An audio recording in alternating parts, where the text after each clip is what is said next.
Welcome, everybody. I'm Anoche Overington from Stillness in Yoga. I would love to speak to you about insomnia for women. So it's going to be a lecture and not a very long lecture. We're going to be more practicing with Yin Yoga, hopefully. But I'd love to give you also some tips for the people who don't know me yet. I was born in the Netherlands and I have been, since 1982, been practicing yoga, Qigong and meditation. I started all the three at the same time. And I'm very happy to be here. I feel very grateful that you're joining me on this journey. And the topic, insomnia for women, has grown. I had a very late start with menopause. I'm 60 now. I was at 57 it started. And I couldn't believe how much that hit me.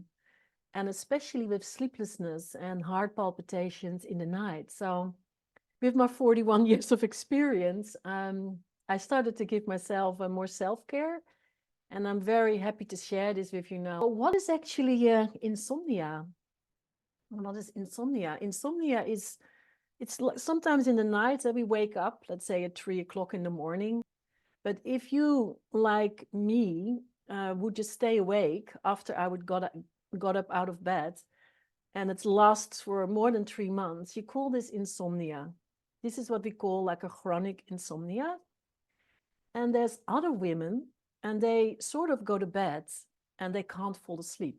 And also I've been there. All these different aspects of not being able to stay asleep or not being able to fall asleep, you could translate them into a disbalance. I have a Chinese heritage and I've always been interested in Chinese medicine. I got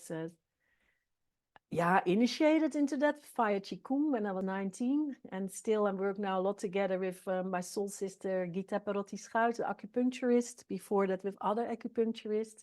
And in Chinese medicine, we talk about the Shen, and the Shen is like our spirit, and spirit is actually in our body. It needs to be embodied.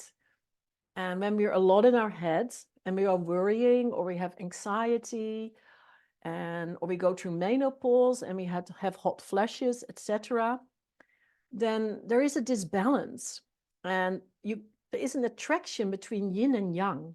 But when the yin has become very little and very weak, then the yang, which is something more airy, fiery, it just flies off, and we have the feeling we have a lot of energy, but we don't. It's just that our yin is so little that this magnetic field between the two of them is just not there. And that restlessness, when our yin and yang are not so greatly into balance, can disturb us. And the Shen is then not really entering what we call the heart.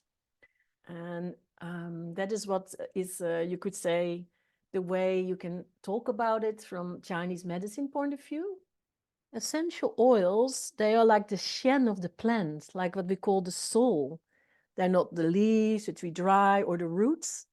They're much more grounding. But to have the essential oil, it has a direct access to our spirit. It goes into the brain in about 7-8 breaths. So just smell it. That is already great. And then I bring a drip on that point. The combination of the oil and the point is quite intricate to learn. Yeah, what is menopause, we are going through several stages, and one stage is really rest. It's important that, especially when you have heavy bleeding, for example, or a lot of hot flashes, which are two different types, but both a sign of a lack of yin energy. And that's why yin yoga practice is so great in that stage of your life, or when you have a burnout or a lot of stress, because you can activate the energetic body without losing too much energy. So much love. I hope it contributes to your sleep. And thank you for being here.